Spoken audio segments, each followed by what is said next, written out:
Halo warga nobar yang lebih penting kuota internet demi nonton YouTube sambil makan mie sakura bakuhup. Kayak apa kabarnya bebuhan pian beretaan? Kembali lagi bersama Mang Tobi, sang pengangguran profesional yang kali ini akan melanjutkan kisah Mamang Jason Statham dari film sebelumnya, di mana si botak yang berprofesi sebagai pembunuh bayaran profesional udah capek sama pekerjaannya, tapi masih aja disuruh jalanin misi nggak ngotak sama atasan. So, tanpa berlama-lama lagi, siapkan mata, telinga, dan anu-anuan kalian semua.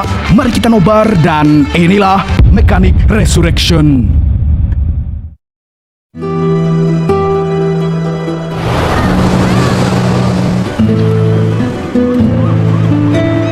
Setelah memalsukan kematiannya di ending dari video yang ini, kini Arthur sudah pensiun dan hijrah ke negara Brazil untuk memulai kehidupan barunya yang tentu saja bukan untuk kabur karena rumahnya sedang dijarah warga. Di sana, Arthur menjalani hidup dengan sangat tenang. Ia tinggal di sebuah kapal pesiar mewah, menikmati hari-hari dengan bersantai, makan di restoran mahal, dan bahkan Arthur sudah sangat melokal hingga fasih berbahasa Brazil. Deixa um logo aqui, por favor. Muito obrigado. De nada, senhor.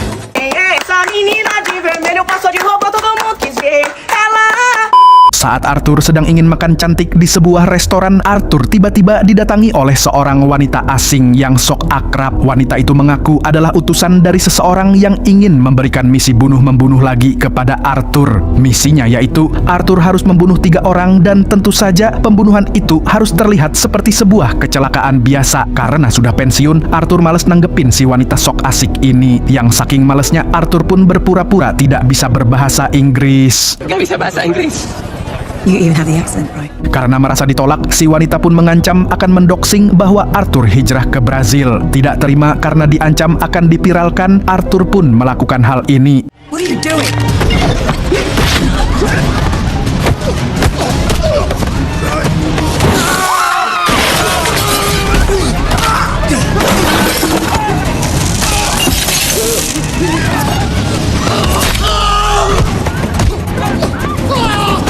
Menyadari semakin banyak jamet berdatangan, Arthur pun mulai terpojok. Tak ingin membuang waktu, ia segera kabur dengan melompat ke sebuah kereta gantung alias gondola yang sedang melintas. Melihat itu, si wanita bersama para jametnya langsung ikut mengejarnya. Namun ketika kondisinya kembali tersudut, Arthur dengan 1000 akalnya kayak kalian kalau lagi ketahuan selingkuh, tiba-tiba memang si botak ini ada aja caranya. Malam harinya, Arthur tentu saja tidak langsung pulang ke kapal kelotoknya. Ia tahu betul kalau pasti ada yang sudah menunggu di sana. Dan benar saja, dari kejauhan ia melihat beberapa jamet sedang berkeliaran di kelotoknya. Tak ingin ambil risiko, Arthur pun melakukan langkah ekstrim dengan jebakan yang sudah ia persiapkan sejak lama untuk keadaan darurat seperti ini. Dan ia pun seperti para pembunuh-pembunuh profesional lainnya yang tentu saja punya tempat rahasia, Arthur pun pergi ke sana. Di sana tersimpan berbagai perlengkapan penting miliknya, mulai dari uang berlimpah, deretan HP cadangan, cangcut anti peluru, hingga paspor-paspor palsu. Namun demi menghilangkan jejak dan menjaga kerahasiaannya, Arthur memilih untuk membakar semuanya tanpa sisa. Keesokan harinya Arthur berangkat ke Thailand. Tentu saja tujuannya bukan untuk mencari ani-ani berbatang, melainkan untuk bersembunyi dari kejaran para jamet yang semalam mengincarnya. Setibanya di sebuah hotel tepi pantai, ia disambut oleh seorang wanita yang kita sebut saja Nurul. Ternyata Arthur dan Nurul sudah saling mengenal sejak lama. Bahkan di hotel tempat Nurul bekerja, salah satu kamar rahasia telah digunakan Arthur untuk menyimpan perlengkapannya. Di sana Arthur membuka laptop canggihnya dan mulai menelusuri identitas wanita misterius yang sempat menyerangnya. Terungkap bahwa wanita tersebut ternyata utusan dari seorang bos mafia yang bernama Crane.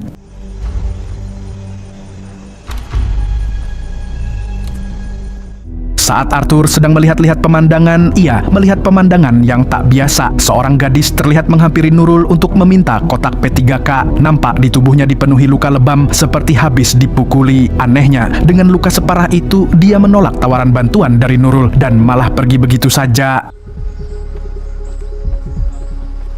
Malam harinya, Nurul melihat ada keributan di sebuah kapal pesiar yang berada dekat dengan hotelnya. Saat memperhatikan lebih jelas, ternyata sosok gadis dengan luka lebam tadi sedang digebukin oleh pasangannya. Nurul pun segera meminta Arthur untuk menolong si gadis itu. Awalnya, Arthur sebenarnya tidak mau ikut campur dengan urusan orang lain. Namun, Nurul terus membujuknya. Ia bahkan mengingatkan bahwa dulu Arthur juga pernah menyelamatkan dirinya. Mendengar itu, Arthur akhirnya luluh dan bergegas menyelamatkan gadis itu.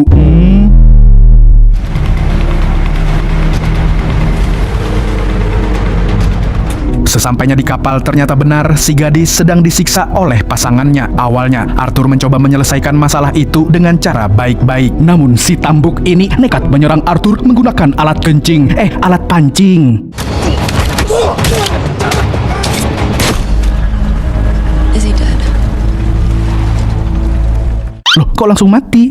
Arthur pun kemudian meminta Nurul untuk membawa gadis itu kembali ke hotel, sementara dirinya mulai memeriksa isi kapal. Disitulah Arthur dibuat terkejut, bingung, tak menyangka kok di HP si gadis ada fotonya. Merasa ada yang tidak beres, Arthur pun menghapus semua jejak yang masih tersisa dengan cara membakar kapal tersebut.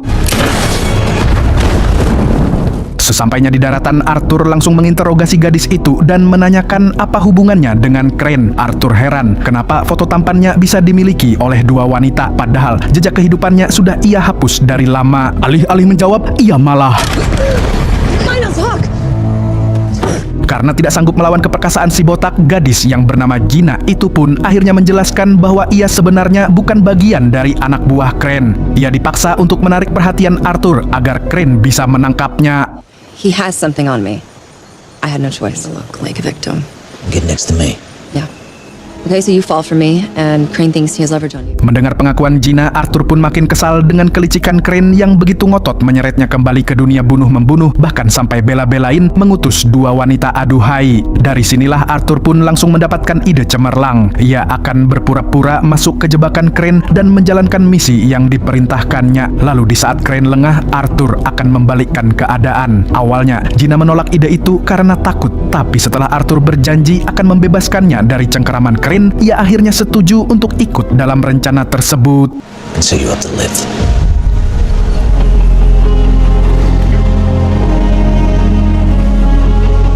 Keesokan harinya, Nurul mengobati luka yang ada di tubuh Gina sambil bergosip tentang Arthur. Ternyata, dulu Arthur pernah berguru kepada ayah Nurul yang merupakan seorang dokter. Walaupun Arthur adalah pembunuh bayaran paling sukses di dunia, tapi sebenarnya si botak ini berhati Hello Kitty dan suka menyembuhkan orang lain. Mendengar itu, Gina perlahan mulai menyukainya. Terlebih lagi, tubuh si botak ini memang bisa membuat para wanita kebanjiran.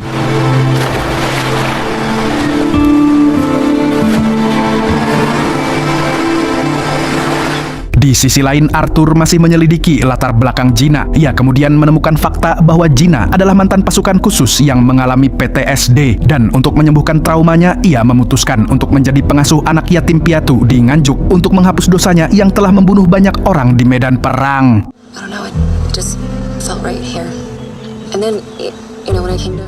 Mengetahui hal tersebut, Arthur juga mulai kesemsem kepada Gina. Ia kemudian bertanya kepada Gina kenapa dia bisa diperbudak oleh jamet seperti Crane, padahal dia adalah mantan pasukan khusus. Gina pun menjelaskan bahwa ia memiliki sebuah kamp penampungan untuk korban perdagangan manusia. Namun pada suatu hari, Crane menculik salah satu stafnya serta membunuhnya dengan sangat kejam. Selain itu, Crane juga mengambil alih kamp tersebut untuk kepentingan bisnisnya. Dari sini kita tahu kalau Crane bin Samidi adalah sosok yang sangat kejam dan jahanam. Jika Gina berani melawan, maka para korban akan dihabisi oleh Crane. Jadi mau tak mau, ia harus mengikuti perintah Crane demi melindungi para korban. I had to do what Crane wanted me to.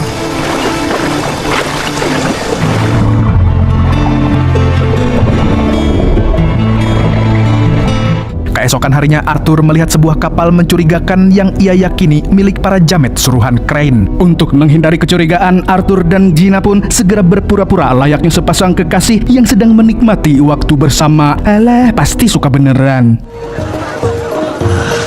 Put your fingertips in it and place 3 dots on each other's foreheads.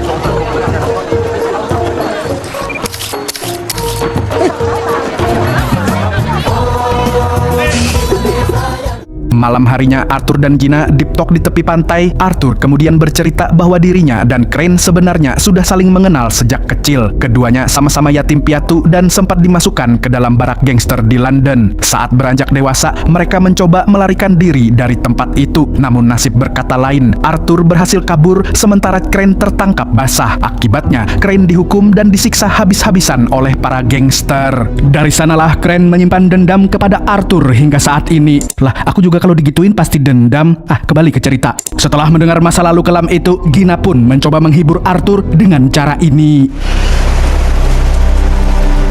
Ya, kalian udah tahu lah ya apa kelanjutannya. Nanti dolar kuning kalau saya tunjukin. Keesokan harinya lagi, Arthur mulai menyusun strategi untuk menggagalkan rencana Crane. Kali ini tujuannya bukan hanya menyelamatkan Gina, tetapi juga membebaskan para korban perdagangan manusia yang ditawan. Sebelum menjalankan rencana, Arthur menitipkan jam peninggalan ayahnya yang sangat spesial kepada Gina. Father gave this to me.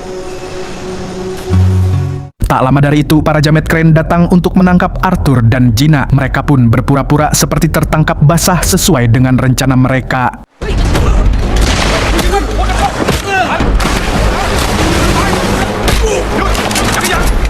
Arthur kemudian dibawa ke markas Crane, sementara Gina disembunyikan di lokasi lain. Sesampainya di sana, Arthur dipaksa duduk di sebuah kursi yang sudah dipasangi bom untuk berjaga-jaga. Jika Arthur tiba-tiba membrutal, maka tubuhnya bisa langsung duar seketika. Kaget. Tak lama kemudian, Arthur akhirnya reuni dengan sahabat kecilnya. Tanpa basa-basi, Crane langsung menegaskan bahwa ia membutuhkan jasa Arthur untuk menghabisi 3 orang kompetitor sumber cuannya. Crane kemudian menyerahkan sebuah amplop berisi data para target dan juga memberi sebuah pil pelacak yang nantinya akan Arthur telan agar pergerakannya bisa dipantau. Jika Arthur berani menolak misi ini, maka nyawa Gina akan menjadi taruhannya. I mean, she's in this shit because of you. And finish a kill, get a video call. Target pertama Arthur adalah Krill yang sedang ditahan di penjara Malaysia. Penjara itu sangat ketat, apalagi Krill masih dijaga oleh anak buahnya di dalam sana. Tapi seperti yang sudah kita tahu, hal itu bukanlah masalah bagi Arthur. Untuk melancarkan misinya dengan mulus, dia mempersiapkan semuanya termasuk sekotak udut dan permen karet. What's done? Hope you know what you're doing.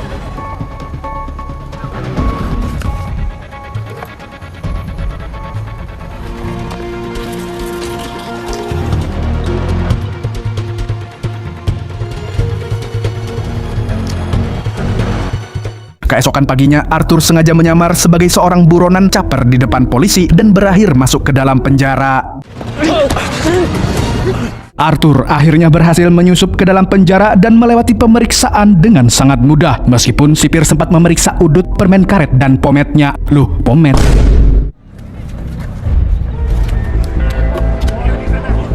Arthur kemudian mulai berbaur dengan para tahanan. Dari sana, ia mendapat informasi tentang Krill yang dikenal sangat sadis, kejam, dan tak tersentuh. Siapapun yang mencoba membunuhnya selalu berakhir mati konyol. Tapi bagi Arthur, justru disitulah pintu masuknya.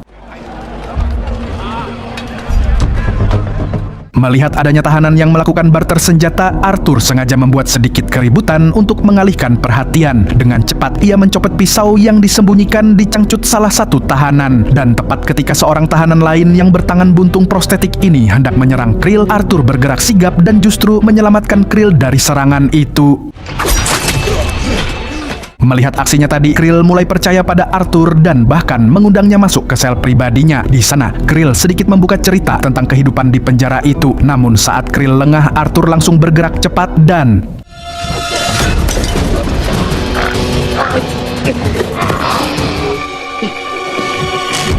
Agar kematian Krill terlihat seperti kecelakaan, Arthur memasukkan racun ke mulutnya hingga Krill tampak seperti mati karena keracunan. Tak lama, para sipir pun menemukan mayat Krill dan situasi langsung ricuh. Arthur memanfaatkan kekacauan itu dengan segera menyalakan udutnya. Loh, buat apa? Oh, ternyata untuk melakukan hal ini.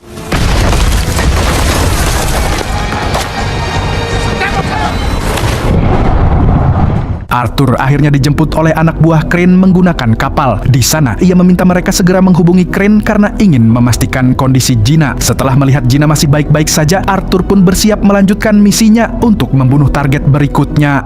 This is your next kill, Adrian Cook. Arthur pun langsung OTW ke Australia untuk menghabisi target berikutnya yang bernama Adrian Cook. Si Cook tinggal di sebuah apartemen mewah dengan kolam renang dan pengawal yang ketat. Untuk melancarkan aksinya, Arthur menyamar sebagai calon pembeli apartemen dan mengecoh penjual apartemen untuk diam-diam memotret kunci apartemen itu. Excuse me.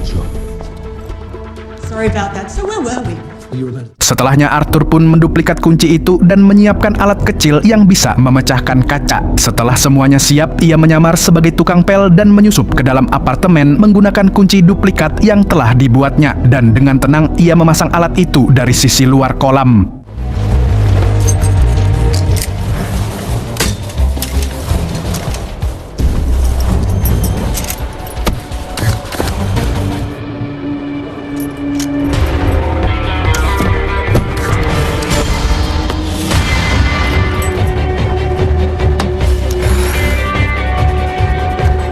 Saat berenang, si Cuk melihat Arthur yang sedang memasang alat tersebut. Namun, itu sudah terlambat.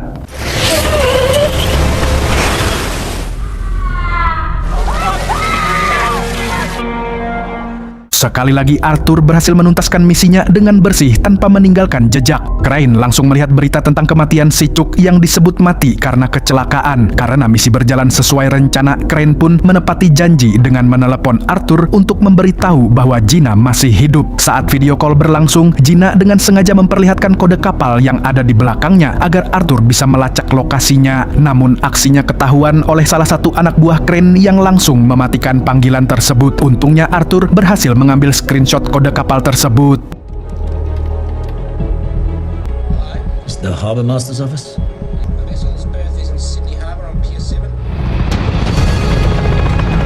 Setelah berhasil menemukan lokasi kapal dari kode yang ditunjukkan Gina, Arthur langsung bergegas menuju ke sana. Tanpa banyak cincong, ia langsung membrutal menghabisi mereka semua.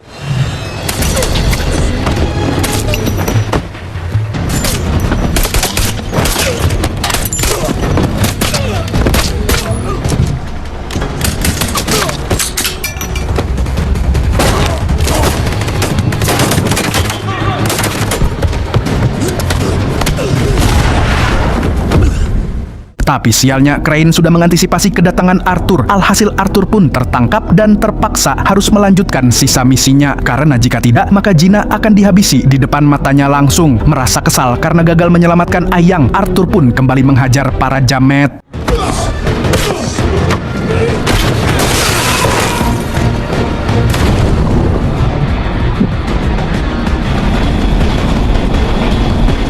Karena tidak punya pilihan lain, Arthur terpaksa kembali melanjutkan misinya untuk mengejar target terakhir yang bernama Max. Berbeda dari sebelumnya, Max adalah target yang paling sulit untuk ditaklukkan. Ia bersembunyi di markas besar yang dijaga ratusan pasukan khusus bersenjata lengkap. Tidak hanya itu, Max pasti sudah mendengar kabar kematian Krill dan si Cuk sehingga kini ia jauh lebih waspada dan sulit untuk didekati. Tapi tentu saja itu bukan halangan bagi Arthur. Intercontinental ballistic missiles. By far. On top of all that, Krill and Should be to take out the competition. Arthur kemudian mulai menjalankan rencananya. Ia pergi ke rumah sakit yang berlokasi di seberang markas Max, lalu diam-diam menyelinap ke atap gedung itu. Dari atas, Arthur membidik dan melumpuhkan salah satu anak buah Max. Seperti yang sudah ia perkirakan, pihak Max langsung menelepon rumah sakit untuk memanggil helikopter medis. Disitulah Arthur memanfaatkan kesempatan. Ia menyelinap masuk ke helikopter itu agar bisa menyusup langsung ke dalam markas Max tanpa dicurigai.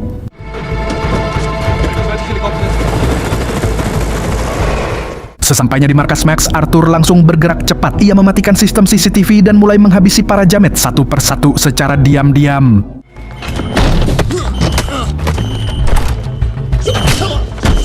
Namun, langkahnya ternyata tidak sepenuhnya mulus. Max sudah menyadari adanya penyusup dan segera bergegas masuk ke tempat perlindungan yang sangat canggih.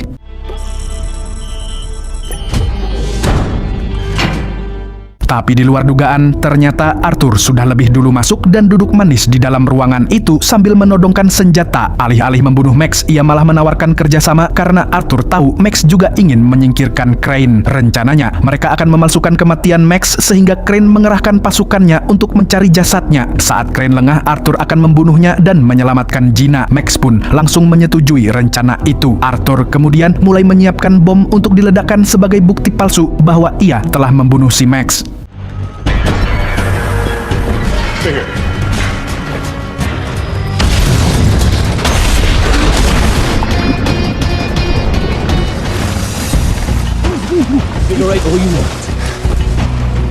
Berita ledakan bom itu langsung heboh dan jadi viral. Akan tetapi, Crane tidak begitu saja percaya, apalagi ia tahu Arthur adalah master manipulasi pembunuhan. Arthur pun menelepon Crane untuk meyakinkannya bahwa Max beneran sudah tewas dan mayatnya masih ada di lokasi. Crane pun langsung mengirim anak buahnya untuk memastikan keberadaan jasad Max di sana. Sementara itu, Arthur memasang berbagai jebakan mematikan untuk menyambut kedatangan para jamet Crane.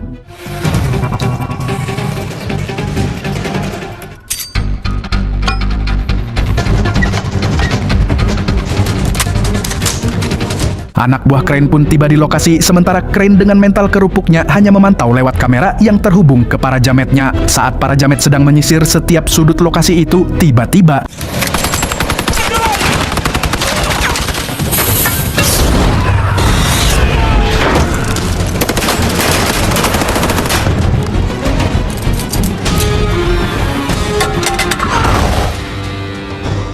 melihat itu, Crane pun ketar-ketir sampai kebelet ngising. Ia lalu menyuruh anak buahnya untuk meningkatkan penjagaan karena Arthur pasti akan datang. Menyiasati itu, Crane menjadikan Gina sebagai umpan. Dan benar saja, Arthur pun muncul dan membrutal.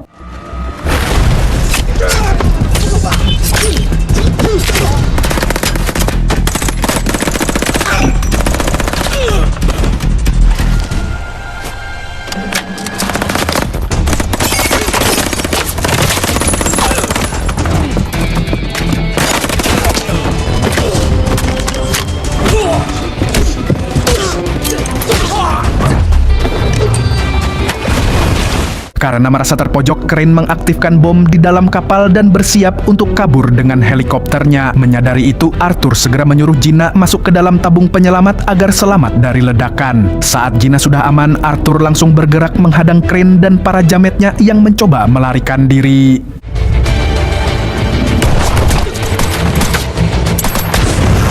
Baku hantam antara Arthur dan Crane pun berlangsung dengan sangat sengit, apalagi mereka berdua sama-sama dilatih oleh kelompok gangster yang sangat brutal. Jadi tidak heran kalau mereka punya skill gelut yang sama kuatnya.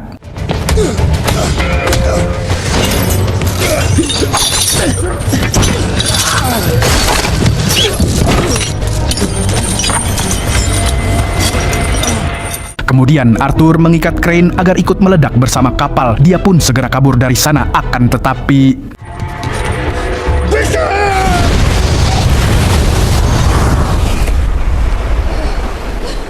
setelah Gina selamat, ia hanya bisa melihat bangkai kapal yang sedang dievakuasi. Di tempat yang sama, Max juga mencari keberadaan Arthur. Namun dari situasi yang ia lihat, tampaknya Arthur tidak selamat dari ledakan kapal tersebut. Di akhir film, Gina kembali ke kamp penampungan untuk merawat anak-anak yatim piatu dan para korban perdagangan manusia. Beberapa hari kemudian, ia melihat sosok botak berbadan kekar di seberang jalan. Tak disangka, Arthur ternyata masih mendapat plot armor dari sutradara. Akhirnya, mereka pun menikah dan hidup bahagia selamanya. Tamat? Nah, pelajaran paling penting dari film ini, seprofesional apapun laki-laki, jika sudah bucin jadi tambuk jua. Si Arthur ini rela keliling dunia ngebom kapal cuman untuk nyelamatkan Ayang. Pian disuruh ganti galon ja, bemamai bepada haur tarus, padahal berabah jagawian. Buat kalian semua warga Nobar, kalau kamu suka alur film yang brutal kayak gini, ayolah itu tombol like-nya diklik dan komen juga biar apa sih ini anjir? Segitu dulu dari Mang Tobi, sang pengangguran profesional nang pusang handak babini, mengucapkan sampai jumpa di video selanjutnya. Nah, kalau begitu mohon untuk Mas Yono, passwordnya apa nih Mas? Burung gundul pamit dulu.